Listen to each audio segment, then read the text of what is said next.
Tej news కి స్వాగతం. మహిళలకు 2500 అంటూ పుకార్లు. పోస్టాఫీస్ ముందు బారులు తీరిన మహిళలు.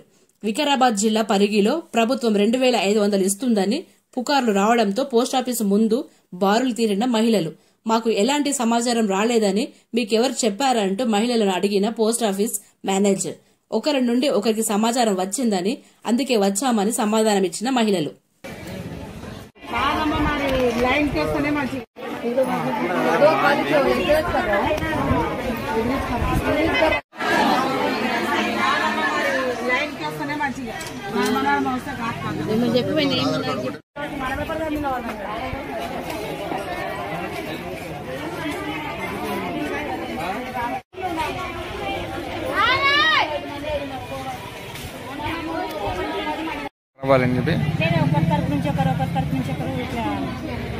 దేనికోసం వచ్చారు అసలు?